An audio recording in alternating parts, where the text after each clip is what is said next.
Olá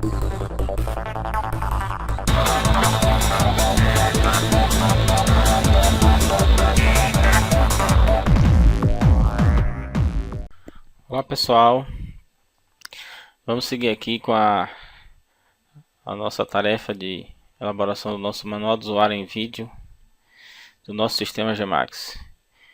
Eu me chamo Márcio Polo e vou mostrar aqui para vocês como é que o nosso sistema Gemax trabalha no processo de emissão de nota fiscal eletrônica. Estou aqui com o Gemax aberto. Vamos aqui acessar. Primeiro a gente precisa passar por algumas configurações iniciais. Então vou só mostrar para vocês sem mais delongas. Apenas mostrando para vocês que o processo realmente começa aqui. Para eu emitir a nota fiscal eletrônica, eu preciso ter inicialmente o nosso cliente cadastrado, ou também pode ser um fornecedor, transportador, etc. Mas o princípio é que a gente tem que ter o destinatário da nota fiscal eletrônica já previamente cadastrado no nosso sistema antes de partir diretamente lá para nossa tela de emissão. Vou mostrar para vocês aqui apenas alguns dados que são obrigatórios na nota fiscal eletrônica. Então, eu tenho aqui um cadastro de cliente, é uma pessoa jurídica, ele está setado aqui como cliente e está também setado como contribuinte do ICMS. Esse campinho aqui é interessante, sempre que você preencher o campo de inscrição estadual, o sistema já vai setar essa pessoa como contribuinte do ICMS. E por que isso? Porque no processo de cálculo automático que nós desenvolvemos para o projeto Gemax, essa informação lá diferencia na hora da gente calcular especificamente o imposto sobre produtos industrializados IPI. Então, para me configurar o cadastro de cliente, sempre que eu tiver cadastrando o cliente, que eu preencher a inscrição estadual, o próprio sistema já vai gravar isso aqui marcado como contribuinte do ICMS. Se eu precisar modificar isso aqui, eu tenho que vir aqui desmarcar. A inscrição municipal não é obrigatória, mas eu preciso dos dados básicos CNPJ, preciso ter o endereço completo. O nosso sistema Gemax aqui, como vocês vão ter a oportunidade de conhecer, se já não conhecem, é que a gente simplesmente, quando eu cadastro o CEP, ele já carrega as informações aqui. Se por acaso eu não estiver com todas essas informações preenchidas, ou seja, os campos obrigatórios aqui, a única exceção que não é obrigatória é o campo complemento. Todos os outros aqui tem que existir dados neles. Ou seja, se eu tiver um endereço que não tem um número, eu tenho que colocar a expressão SN. Não posso deixar isso aqui em branco, porque a nota fiscal eletrônica eu tenho que ter o bairro, ainda que seja um bairro, um povoado, etc. Os campos da cidade, o próprio sistema já preenche automaticamente, trazendo a partir da informação do CEP. E agora uma novidade que veio nessa última versão, que eu tenho que marcar aqui também o endereço principal. Vamos aqui só salvar aqui, que eu fiz essa única alteração. Salvo o endereço, salvo o cadastro, e aí a gente tem o cadastro alterado. Bem, eu também preciso verificar como está o meu cadastro de produto. Só que o nosso sistema ele tem algumas informações prévias. Então eu vou mostrar para vocês, já mostrei o cadastro de pessoas, eu vou mostrar para vocês alguns dados aqui. Nós temos uma tabela de NCM, onde tem aí todos os NCMs que existe lá na tabela oficial do Ministério da Indústria e Comércio. Embora a gente precisa ter um cuidado, porque essa tabela nós importamos isso de scripts, pega no próprio site do MDIC, que é o Ministério da Indústria e Comércio. No entanto, e depois nós que começamos a utilizar, percebemos que existe algumas inconsistências nesse script. Por exemplo, aqui eu estou mostrando para vocês, esse campo NCM ele obrigatoriamente tem que ser apresentado com 8 caracteres, ou seja, 8 números. E alguns aqui eu não sei porque está vindo com um número menor.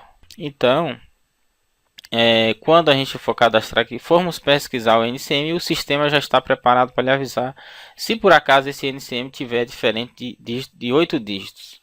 Então, se tiver mais de 8 dígitos ou menos de 8 dígitos, o próprio sistema, na hora do cadastramento do produto, no cadastramento do grupo, ele vai avisar para você. Você vai ter que procurar corrigir esse NCM para poder a emissão da nota fiscal eletrônica não ter nenhum problema.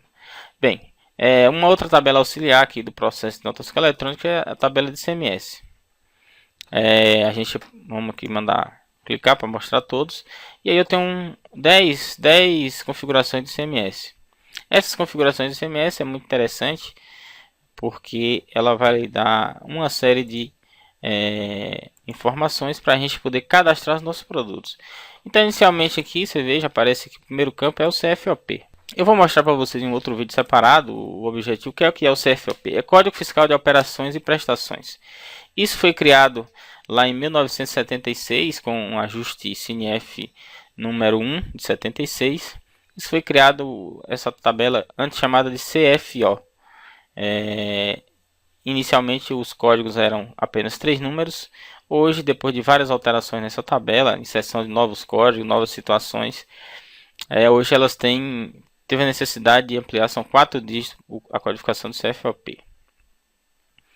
Então, o CFOP, o que é? É a tentativa do fisco de codificar todas as possíveis operações fiscais que ocorrem dentro da realidade econômica do país. Ou seja, as transações comerciais entre empresas e clientes, entre fornecedores e clientes, exigem uma série de situações, por exemplo, venda de mercadoria, devolução de mercadoria, remessa de mercadoria, aquisição de bens para ativo imobilizado, compra de energia, serviço de telefone, serviço de transporte, remessa para conserto, todas as operações que a empresa precisa emitir um documento fiscal para cobertar, o fisco tentou classificar isso de forma bem específica, bem direta. Só que a gente percebe que mesmo o fisco já tendo aí quase 27 anos que desenvolveu a primeira versão do código do CFOP, ainda a gente se depara com várias situações onde não existe um CFOP específico para aquela situação. E aí tem alguns CFOP genéricos, outros a gente usa, mas aquele CFOP nem sempre traduz exatamente a realidade do que está da operação em si. Daí a gente vai ver depois aí, mostrar para vocês que nós criamos uma outra classificação chamada de operação fiscal. Então essa operação fiscal é uma tentativa de a empresa própria criar uma codificação própria, onde ela documente as operações todas as operações que ela realmente se envolva no dia a dia de suas atividades. Então nós criamos um modelo de gestão tributária que nós vamos mostrar isso depois, a questão do cadastro de operações fiscais e a configuração fiscal. O objetivo era exatamente permitir que o sistema tivesse um processo de cálculo e configuração tributária de forma automática, onde as informações pudessem ficar previamente configuradas e o sistema, na hora da emissão da nota fiscal, a cada situação de operação fiscal, ele pudesse já ter memorizado todos os parâmetros que precisam ser passados para emissão da nota fiscal eletrônica de forma automática. Então, essa tabela de ICMS simplesmente ela configura o ICMS tanto para a emissão de nota fiscal eletrônica, para o cadastro de produtos e para a emissão do cupom fiscal. O primeiro campo CFOP, você vai informar aqui o CFOP de venda para essa operação, que a operação é essa, venda de mercadoria de terceiros tributada a 7%. Então, eu estou especificamente cadastrando uma operação que vai ser essa aqui, tributada a 7%. Aí eu uso o que? O CFOP padrão é o 502. Se é tributada, eu não posso usar um outro CFOP. E eu estou dizendo 502, que se eu pegar a descrição desse CFOP lá na tabela, eu não vou mostrar isso para vocês aqui, mas vocês podem ter curiosidade de olhar, entrar aí no site e botar CFOP 502 e você vai achar aí qual é a descrição que está prevista para esse CFOP. Ela é simplesmente venda de mercadorias adquiridas de terceiros. Então, é a operação de venda de mercadorias na qual você adquiriu essas mercadorias de terceiros. Se você tivesse fabricado, aí já seria o 501, que é venda de mercadorias produzidas pela própria empresa. Depois a gente tem o CSTB. Interessante estudar isso aqui, porque o processo de emissão de nota fiscal eletrônica exige algumas siglas e que você tem que conhecer exatamente qual é a diferença entre uma e outra, entre usar 41, usar 30, usar o 10, etc.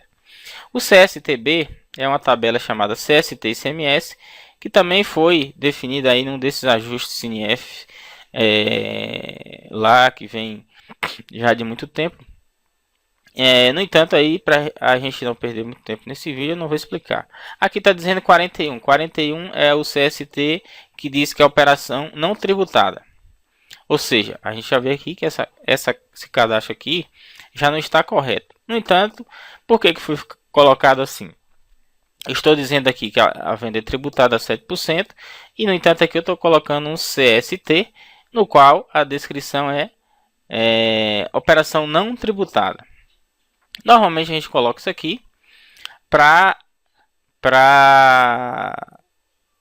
usar isso na emissão da nota fiscal eletrônica. O CST 41 para a empresa do Simples Nacional, porque todas as operações de empresa do Simples Nacional não são tributadas diretamente pelo ICMS. Por quê? A empresa do Simples, como todo mundo sabe, elas pagam uma alíquota única onde envolve vários impostos. Então, por definição legal, se diz que a empresa do Simples não paga ICMS.